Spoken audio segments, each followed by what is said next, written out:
can't show you yet.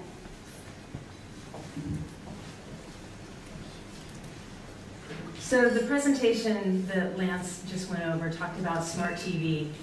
Who would have ever thought, even 5 years ago, that you could get the kind of experience that they demonstrated in the video and you can see around the room here on a TV? And this is, it shouldn't be surprising if you understand the Intel culture. This quote behind me is from Bob Noyce, who was one of the 3 founders of Intel. And this quote is actually hanging on the wall of the lobby in our Santa Clara headquarters office. It says, "Don't be encumbered by history, go out and create something wonderful." And we strive to do this in every area of our business, including PCs.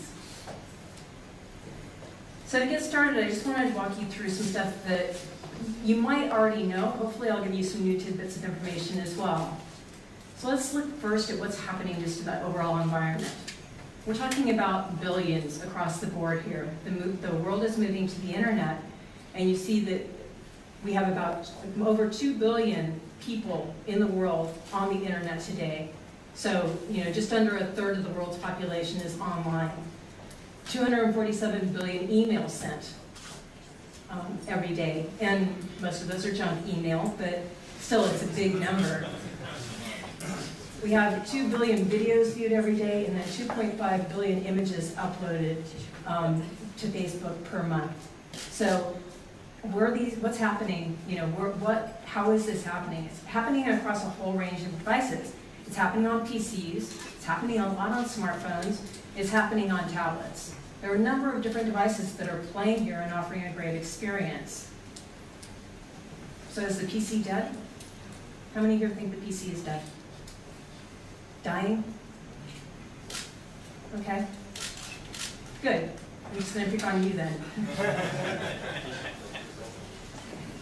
So, in fact, back to 1994, and what's happened with PC growth. And there have been a couple of things that have helped ooch along growth along the way. Innovation drives growth. Now think back to 1995, when Intel introduced the Pentium processor with MMX technology.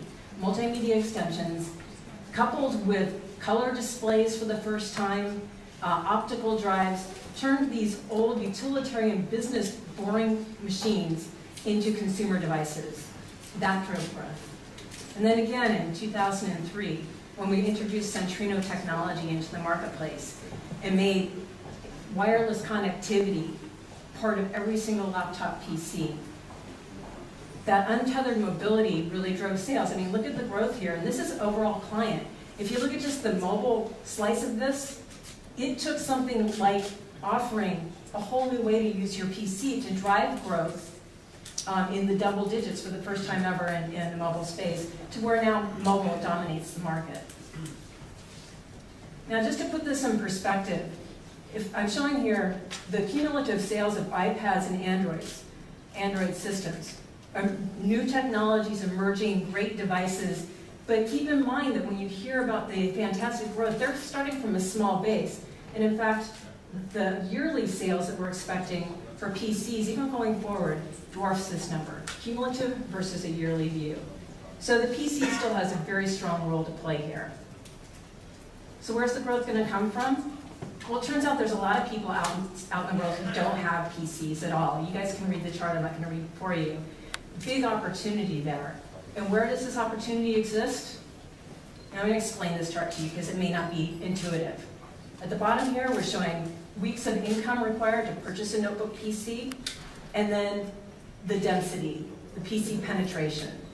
So you can see, for example, in a mature market like North America, PCs are very affordable. About a week's income to buy a notebook PC, and as a result, very high penetration. Same thing with Western Europe. More affordable, higher penetration. But look at places like India and Eastern Europe. Lots of opportunity there. In fact, if you look forward, that was 2010 actuals. Look forward to 2015. This is where growth is coming from. So you can see, let's use Eastern Europe as the example. As the affordability goes up, and it takes just a week or two worth of salary to buy a PC, the penetration is expected to go up to just south of 80%. So lots of opportunity here. This is an eye chart. I'm not going to spend a lot of time on it. I just want to explain that this green stuff is what people prefer to do on a PC. The red is prefer a mobile device, like a smartphone, and the blue is what they prefer a tablet for. The different usages are listed here. We have mature markets versus emerging markets. Now, the best way that I can sum this up quickly for you guys, because I know that you want to get to food, is that if you think about the PC is more of a lean forward kind of a experience, right? So those experiences when you're doing email, sometimes when you're doing online shopping, those kinds of things might be easier to do on a PC. They are the preferred device for those types of usages. Bigger screen, leaning forward. The lean back usages are going to fall more into the desire to use a mobile device. So anyway, there still is a lot of relevance for the PC across a whole range of different usage models. So the one thing that has happened with the advent of all these new devices in the marketplace is that, now you have touch, you have instant on capability. People don't expect that capability just on their phones. They want it on their PC. So it's raising the bar for the PC makers and the overall industry to deliver that kind of responsiveness and capability that they're getting on tablets today and on smartphones today in a PC form factor. So you don't sacrifice anything. You get the best of a PC and the best of a tablet all in one. Now at Intel, in the early days, we used to start with developing products. You start with the processor and the hardware. You have a really great processor, and what you want to do is you want to enable applications to take advantage of the new hardware you've put into the silicon. And then that delivers the great end user experience. Across the board at Intel, and I think you'll hear from every one of the speakers tonight, we're starting now with the user experience in mind. And even though this triangle is inverted now, that doesn't mean that the hardware is not critically important to the overall experience. You need to have that performance in order to deliver that great experience. But if you start with the user experience in mind first, you can build a solution that's going to make people want to buy the technology. So that's where Intel is right now. We think it's time to transform the PC again. We have growth opportunities in emerging markets. There's a strong desire still for PCs, but we have to innovate to continue to drive growth. And that's what this new category of Ultrabook is all about.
So, Ultrabook. What is an Ultrabook?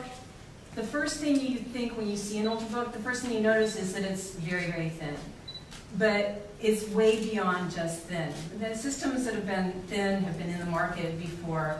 But again, this is about going through a transition over time that merges the best of tablets with the best of the PC. That means performance, responsiveness, security, and all-day compute become critically important. So let's go ahead and start with performance.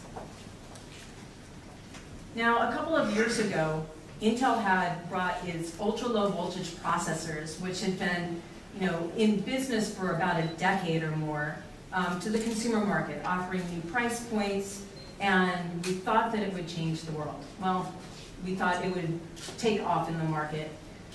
Many of you have written about how it didn't, and one of the complaints that we heard from you is that the performance was much lower than the standard volt processors that went into traditional notebooks.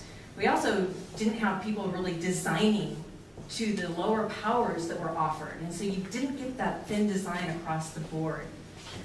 What I wanted to show here is I'll look ahead toward 2012. Since we first launched STULV, we've closed the performance gap between our traditional 35-watt processors and our 17-watt ultra-low voltage roadmap. Here in the middle, we're showing what a traditional laptop will look like in our 2012 platform. And you can see that Ultrabooks are going to be slightly lower performance, but we've really gone a long way to close that gap. I mean, this is showing it's half the power, less than half the power, and what does that look like to you? What percent of the overall performance? It's close. And think about it, the people who are going to be out buying these Ultrabooks, a lot of them are going to be replacing existing systems in mature markets. That's what's driving the growth there, right? So they're replacing technology that's maybe 3 years old. And so what they're going to see when they move to this Ultrabook is a huge increase in performance over their previous product. But these systems also have all of the goodness that's built into our core product family today. So think about it, the second gen Intel Core processor family has this great graphics and media processing capability. These Ultrabooks are going to come with all of the goodness that's built into the second gen Core family, including Intel QuickSync video technology, wireless display, and services like Intel Insider. And on the graphics side, the same Intel HD Graphics 3000 offering great mainstream gaming capability across a whole number of mainstream titles. But performance is just one aspect of the experience that we're trying to deliver. Another aspect is in the responsiveness. And I'm going to go ahead before I talk to this slide and get a demo started. I'm going to ask someone in the front to keep me honest here. So here I have the UX31 from ASUS. I know a lot of you guys have already taken pictures of this. Very thin system. This has, I have a Gmail browser open. You see is my inbox empty? Pretty much. Pretty much totally? Absolutely. Okay, good. So what I'm going to do now is I'm going to put this system to sleep, and we'll come back to it in a little bit. So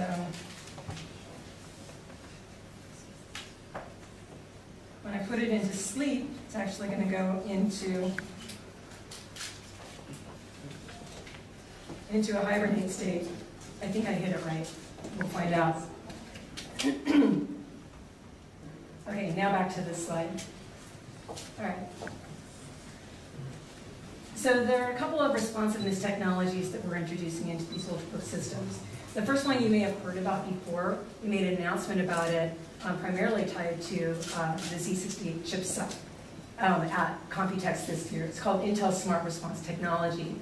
And what this allows is for application responsiveness, so active responsiveness when you're running applications. Because this allows for use of a mechanical hard drive in conjunction with some local NAND storage, you can get about 80% of the responsiveness of an SSD at a much lower cost. So Intel Smart Response Technology is going to be available on some of these systems that you'll see coming to market over the next several months. The other technology is the Intel Rapid Start technology.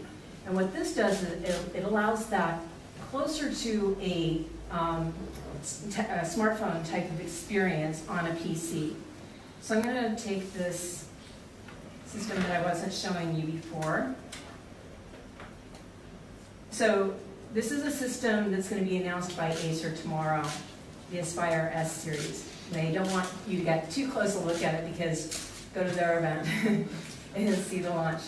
But I am going to start up a video just so you can see this is working. All right, so it's playing a video. I'll let you look at this for a little bit.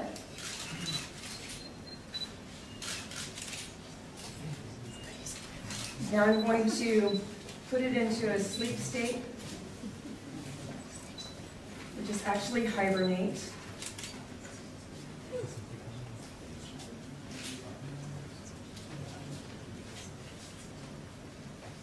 All right, so this one you can actually see it go into a sleep state. It went to orange. That went to sleep. What the rapid start technology allows the system to do is the end user puts it into sleep, where it pushes a button, it goes into a sleep state. But it doesn't stay in sleep very long, it goes into hibernate. Now, hibernate is available on any Windows system today, so why doesn't anyone use it? Because on my system, with my IT load from Intel, it takes me about 55 seconds to come out of hibernate to get to my Control-Alt-Delete screen, my login screen. It takes forever. So what do? I put it into a sleep state. The problem is that when I'm in sleep state, I'm drawing power. It's having to keep things active so that I can come back to that same experience. With the smart response technology, the end user doesn't even have to know they're going to hibernate. What they're going to know is that the battery life while they're in standby is going to be longer. So it's going to be, weeks instead of days at best of battery life. So now this thing is, all the lights are out. No lights, no one's home. All right, so when I hit this button, you guys can start counting. It should come back. If the demo gods are with me tonight, it should come back in under 7 seconds. So, starting now.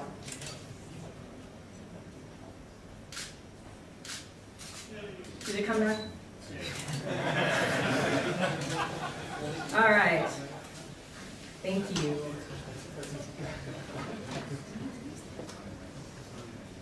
All right. So again, you're gonna get responsiveness like you resumed from sleep, closer to instant on than you're getting today, but all the power benefits of that hibernate mode. Now, let's talk about the Smart Connect technology. And I hope that I put this to sleep properly. Thomas, did you send me an email? Okay. All right, what Smart Connect technology does is, this system is also in hibernate right now. So it's in that same low power state. The difference is that with Smart Connect technology, the system will actually wake itself up based on your requirements. Maybe you just want it to wake up once during the night and download all of your content. So it can download your email, your RSS feeds, any kind of content that you normally have to pull from the internet. You can do an automated pull, a programmable pull from the internet. Then it wakes up for a while, it does the pull, and it puts itself back into that hibernate state, which is pretty cool. So now, if I shut this down right, what's going to happen when I come back is that it will also wake. And there's an email in my inbox. There's an email in my inbox, so let's open it. Make sure it's a real email here.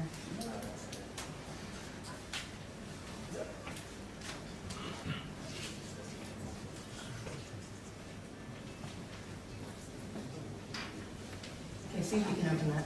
I have to move on. Let me know when you have it. This is the audience participation part of the program. The email's there?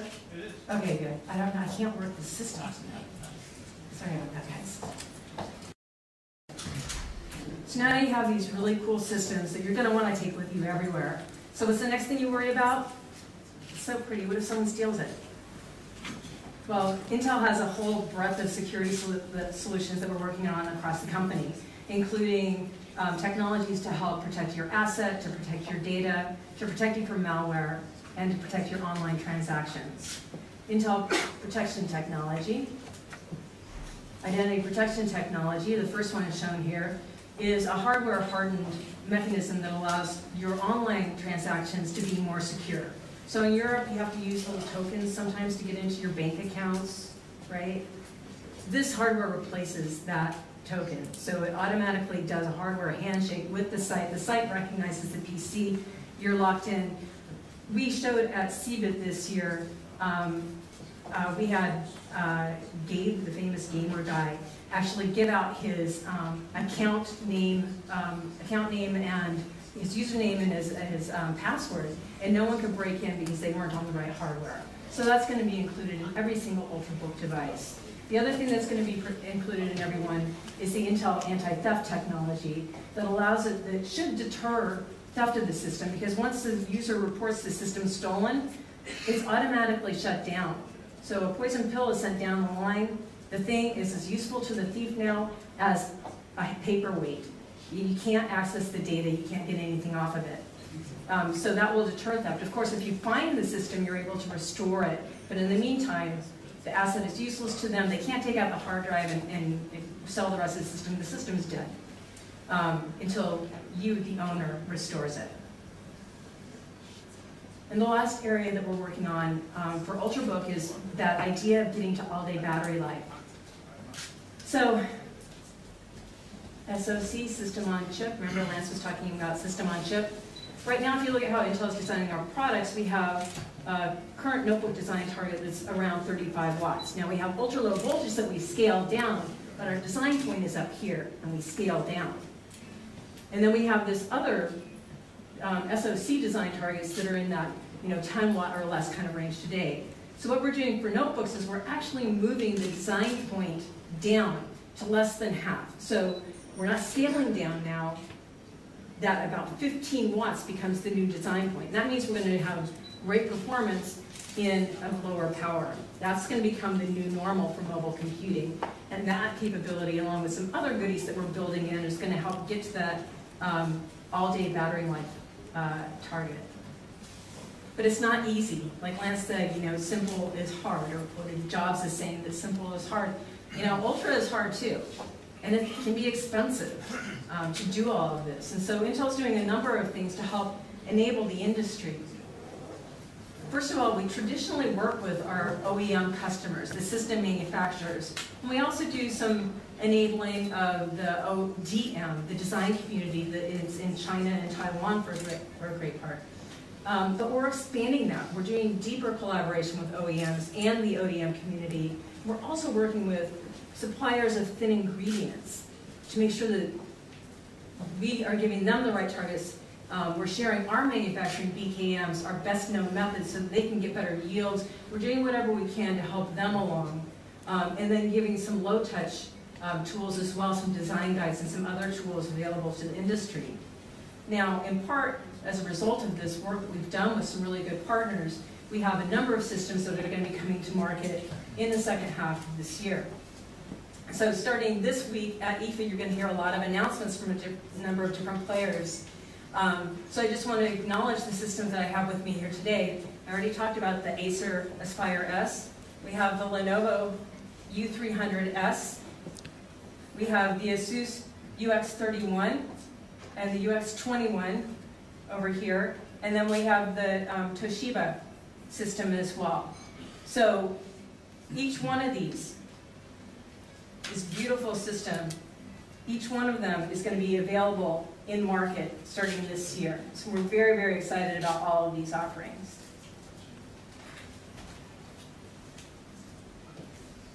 Now the other thing you may have heard about, we announced it, I think it was 2 weeks ago in Taiwan, was this Intel Capital Ultrabook Fund. Now this fund is $300 million that's going to be spent over the next 3 to 4 years. And what we're trying to do with this fund is we're trying to invest in companies or help companies along who are enabling technologies that will help Ultrabooks. So think about things like batteries. In order to get to all-day battery life, yeah, we're going to do stuff on silicon side, but we still need to advance battery technology. We'll look at new battery chemistries or making standard cell sizes for lithium polymers so that the cost can come down there. We'll do work with storage because SSDs are small and these systems are great. The SSD versions of these systems are really great, but you don't have quite the density you do on a hard drive. What can we do to bridge that gap? What can we do in the area of materials or chassis? If you think about it, there's some systems that are using pressed aluminum today that's shaped, but it's done one by one. You can't do volume manufacturing that way, and so it tends to be expensive. So this fund is going to do equity investments and other types of investments in companies that are helping develop an ecosystem that will support Ultrabooks at mainstream price points. And of course, Intel has a whole roadmap of products. I just wanted to explain to you on this second to last slide that we are going to be moving our silicon forward. The first Ultrabooks you're going to see in market will be based on the second generation Intel Core processor family. And then next year when we launch Ivy Bridge, which is going to be the third generation Intel Core processor family, you'll see the systems really hit into the mainstream. So we're starting the category now, and then we take it to the mainstream on Ivy Bridge. And then in 2013, where I showed that new design point, that's where that happens.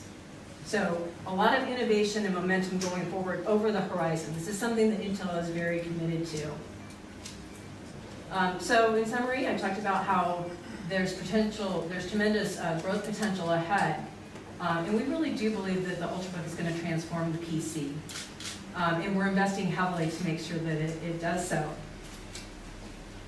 So the last quote I'm going to leave you with is by Alan Kay. And I think it's a great lead-in to the speaker who's following me.